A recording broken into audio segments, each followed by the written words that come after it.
It's over! He's done it again! Unbelievable! Oh, straight into the roof of the net. Nice one. Straight down the middle. So a good performance from both teams here today. Hello and welcome to Firstpost. I'm Rupha Ramani. Let's get started.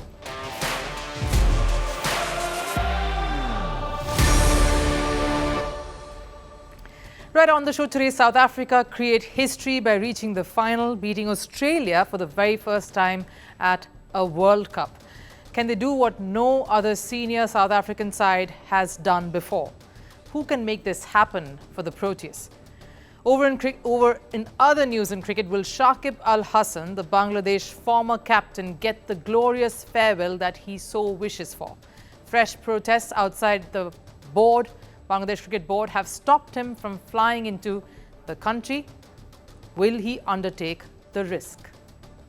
And Formula One drivers will fight Verstappen to the finish on the grid, but on the sidelines, they are coming together to stand up to the FIA, the governing body, asking them not to school the drivers. This after FIA's clampdown on swearing. Drivers swear they cannot accept that. More on the show regarding these stories, but first a look at the headlines. Starting with cricket and the first test between India and New Zealand that's underway in Bengaluru. Rachin Ravindra's 134 helped the visitors post 402 in their first innings. Trailing by 356 runs, India came out to bat in the second session of the day. Virat Kohli became only the fourth Indian to surpass 9,000 test runs. And at the end of day's play, India are 231 for the loss of 3 wickets. Over in the second test between England and Pakistan, the home side bounced back after that embarrassing loss in that first test. And without the services of Babar Azam, Shaheen Shah Afridi and Naseem Shah, they registered a 152-run victory over England, winning a test at home after 1,348 long days. That's right, nearly 3 years. Noman Ali picked 8 wickets in the final innings to bundle England out for 144 runs as they were chasing 297 to win. Over in tennis, Rafael Nadal lost to world number 2 Carlos Alcaraz at the Six Kings Slam in Saudi Arabia. It's an exhibition game. Nadal fell 3-6, 3-6 to Alcaraz in straight sets at the event. Nadal will now face Novak Djokovic for the final time before the Spaniard hangs up his boots in November. All of this in that exhibition event. Over in women's cricket, the English Cricket Board has barred transgender players from top-tier domestic competitions.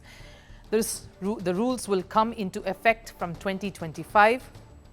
The rule states any player who has gone through male puberty are not eligible for the top-tier games. The 100 women's tournament is also included in the list of competitions.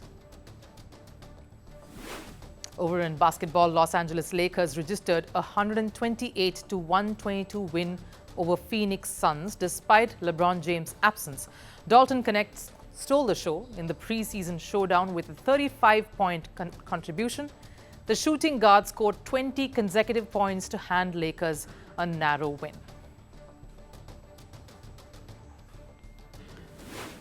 And Russia's sports minister, Mikhail Dektarev, has called for a dialogue with the International Olympic Committee, or the IOC. This to try and improve relations between the IOC and Russia. Russia was banned from the 2024 Paris Olympics due to its invasion of Ukraine.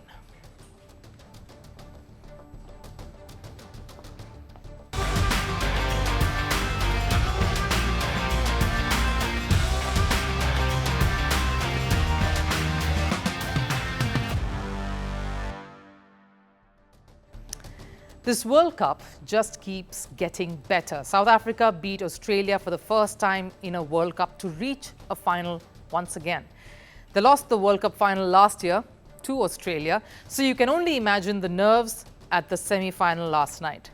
But this South African side has established a whole new mindset in this campaign.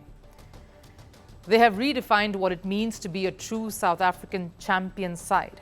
I say South African and I don't specify South African women's national side because this team today has the chance to do what no other senior South African side have been able to achieve so far, win a World Cup. They came close last year, before falling to the strongest side in women's cricket today, Australia. And why is this win over this Australian side that much more special? They beat the most dominant side in women's cricket and this World Cup.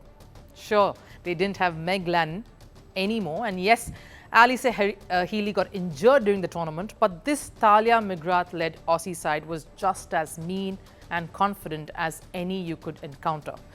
No wonder, after that win, the emotional scenes alone were enough to make you realize how big this moment was for these women.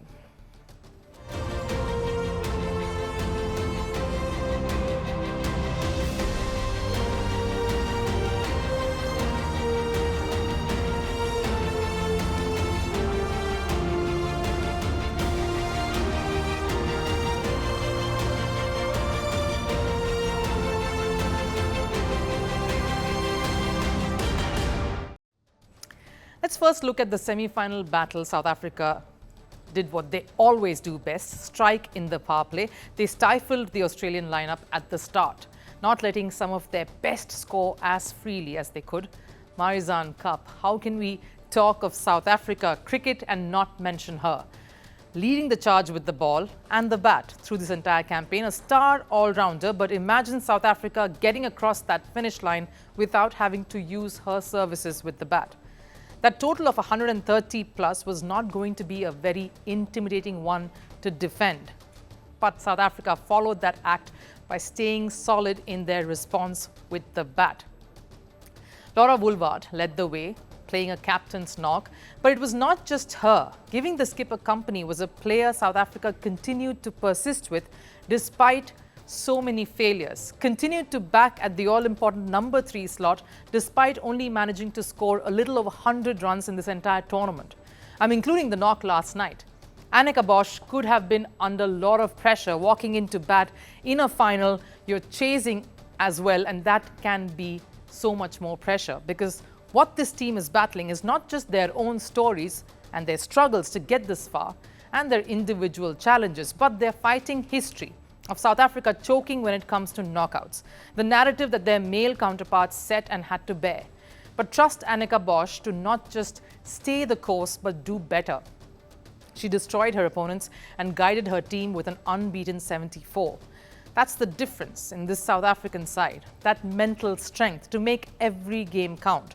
Whether it was Annika Bosch overcoming her demons or Sinalo Jafta, their wicketkeeper, getting emotional as she spoke about how she overcame an alcohol addiction to now be a part of a team that is learning to rise to the occasion. You see the two sides that faced each other last night.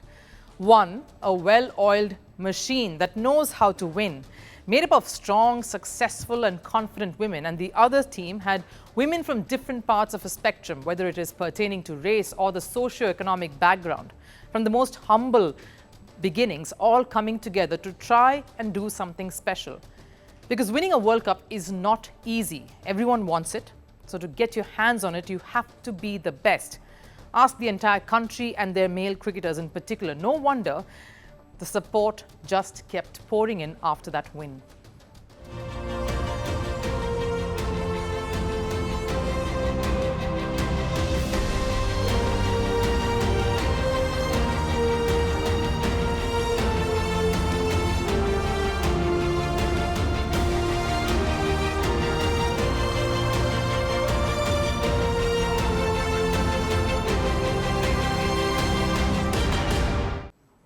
You see some of the names in that list that you just saw, the tweets that came up: A.B. de Villiers, Graham Smith. Of course, so did Faf du Plessis. He put up his accolades as well. These are star cricketers that have represented South Africa who do not have a World Cup to their name. Imagine all of them cheering on this particular team. So maybe it's apt to wrap this up in South Africa's inspirational, calm leader, Laura Woolward's words. She was brave enough to choose to bowl first and bat. People don't do that in a knockout situation, definitely not South Africa. And she said after that match, tune in to watch. There could be something very special happening for a lot of South Africans to celebrate in the days to come. That's what they'd be hoping for.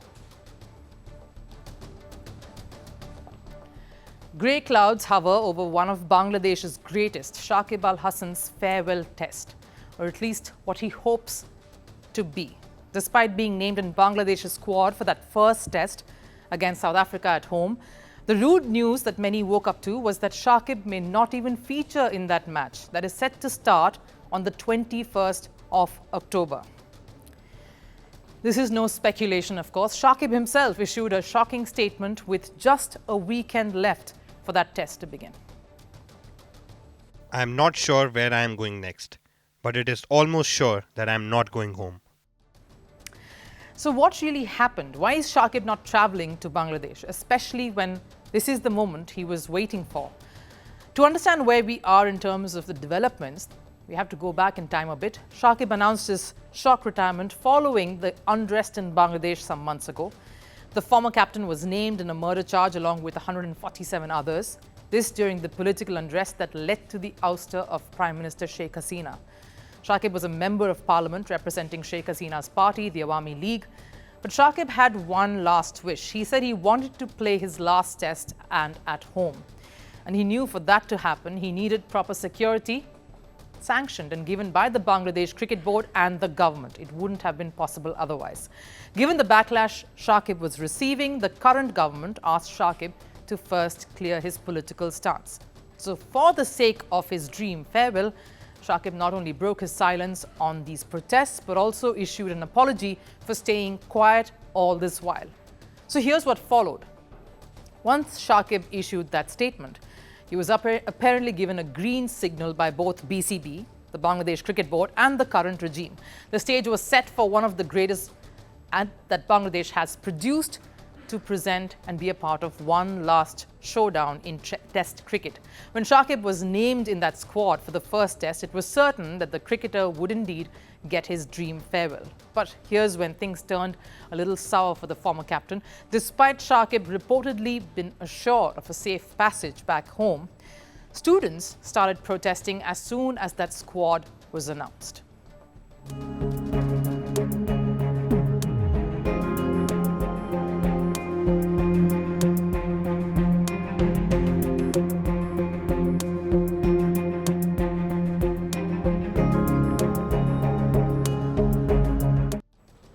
A local group raised anti-Shakib slogans and have threatened now to stage a protest if Shakib took part in that test against South Africa, basically stepped onto the field.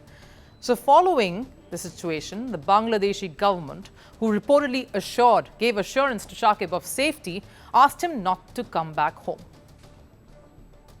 I have advised Shakib not to come to avoid any untoward circumstances. This decision was made to ensure the safety of the player and to protect the country's image. To protect the country's image and safeguard Shakib from any harm. That's what the government's reasoning is, at least this particular official, that's what he says. The same government that guaranteed his safe entry and participation in the tests. So now Shakib, who was set to enter Bangladesh, was travelling from the United States, is currently stuck in transit in the UAE, Dubai. Shakib's concerns are real though. He's worried about his own safety and that of his family. But what's shocking is the U-turn that the government has taken, especially after this statement from another government official came out. Shakib can return to Bangladesh anytime. It's his decision whether he will arrive here or not. So here's what you have. The contradicting statements from different voices in the Bangladesh government only reflects the unpreparedness and the uncertainty over Shakib's farewell and his entry back into the country, really. The sports advisor, Asif Mahmood, is dissuading Shakib from flying over, while the chief advisor's deputy press secretary, Asad Majumdar, is claiming that decision is Shakib's to make. I understand fans protesting is not in government's control, but providing ample security to prevent anything untoward from happening, that certainly is. So clearly it all points to a situation that is very difficult for Shakib to navigate, at least at this point. The least the BCB could have done is give Shakib some clarity, because the cricketer is one of the longest serving members of Bangladesh cricket. The least he deserves is a proper farewell. So what does this mean for Shakib? Have we seen him play for the last time for Bangladesh, at least in whites? Was the Kanpur test against India, the one that they lost, Shakib's last in red ball cricket? Shakib may contemplate playing the second test. That's one solution that he has. The one that's going to be held in Chittagong, Dhaka being the capital city, may experience a little more turbulence. That's the logic. Maybe the second test in Chittagong will be easier to tackle. Logically, that's what you think. Either way, it's surely a risky venture at this stage for Shakib to get what he wants, a farewell test at the home he grew up dreaming big in. And however much his own political ambitions may have made this difficult for him, you cannot help but feel the misfortune that he's caught in. In the quest of cleaning Formula One's image, the governing body, FIA, has imposed restrictions on swearing or the use of any foul language while at Formula One while doing the races. Basically keeping Max Verstappen, as the example, the poster boy for this. FIA is coming down hard and drawing up a diktat that no driver should swear around the circuit. And while FIA is trying to project themselves as the savior of the sport, this has led to severe backlash. It looks like a battle is coming upon us. On one side is the FIA, and they're up against Verstappen plus the rest of the drivers. That community service punishment dealt to Verstappen for swearing at a press conference before the Singapore Grand Prix has not gone down too well. And now with this Schoolmaster Act, the drivers are coming together to stand up to the FIA. In simpler terms, the Drivers' Association is swearing that they won't bow down to the body. Here's a report. The war between Red Bull and McLaren is heating up. But there is a bigger war on the sidelines of the race, and that is between the FIA and the drivers. FIA is busy schooling Formula One drivers on moral grounds. They have called for a ban on foul language from the sport. Unfortunately, this Schoolmaster Act is not sitting down too well with grown-up drivers. The drivers may be out to get each other during the races, sure, but in this battle they are firmly standing together against the FIA. And leading the charge is Mercedes driver and director of the Grand Prix Drivers Association, George Russell. We don't want to be taking away the heat of the moment emotions that drivers show during a race. It is down to maybe the broadcaster to choose whether they want to broadcast that. It does seem a little bit silly that it has come to this. We have yet to speak to the FIA, but we hope to do so probably next week. Russell's statement clearly shows that drivers are united in this. To give you a small backgrounder, the FIA came down hard about swearing after Max Verstappen used foul language in the press conference ahead of the Singapore Grand Prix. And that's not all. He was also punished with community service, something that did not go down too well with the Red Bull driver. I'm always open for a chat, but from my side at the moment, it's not that I am the one that has to reach out with this stuff, with the situation. I also prefer, of course, to talk less, so it's fine anyway for me. In fact, the reason why everyone seems to stand by Verstappen in this matter alone is because this is a curb on their right to expression. Someone as senior as Lewis Hamilton, in fact, senses the misguided aim of the FIA in this matter. I think even for Formula One, they know it wasn't a great look, and they're probably looking at figuring something else out moving forward. Hamilton clearly says that did not look good even from an FIA standpoint, because this is not a clampdown on Verstappen alone. The FIA is trying to come down on everyone in Formula One. So it was imperative for all the drivers to come together and stand their ground. The timing of all this could not be more interesting, because they have banded together despite their individual differences concerning Red Bull, the car Verstappen helps.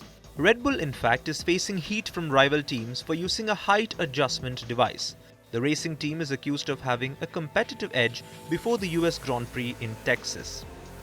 The FIA, meanwhile, isn't just facing heat from the drivers over punishing Verstappen, but also from fans and former drivers. The reason? The same FIA earned millions from an OTT series about Formula One race.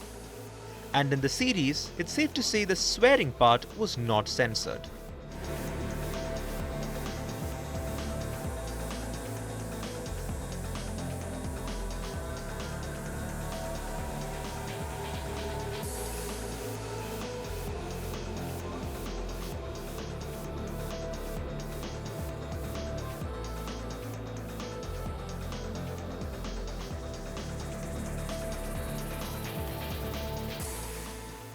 The same FIA did not feel the image of the sport was getting tarnished, or that they were setting the wrong example for kids watching, when they were busy minting money through the same series. Now the FIA wants to play the saint, making Verstappen the prime example.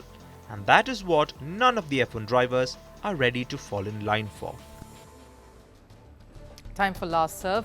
Now, sports for a purpose can do wonders, like what a group of Colombia Navy divers are hoping to achieve at Gorgona National Natural Park. They're using their diving skills to clean the waters there. Take a look.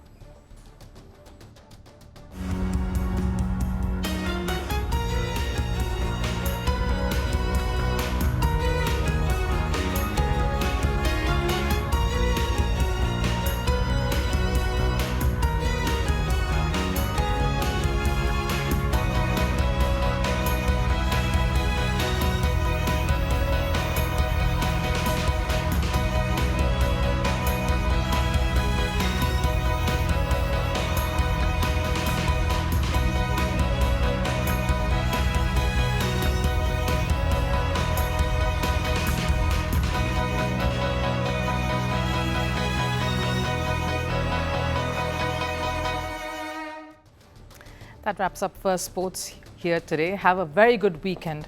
I'll see you on the other side. Bye-bye.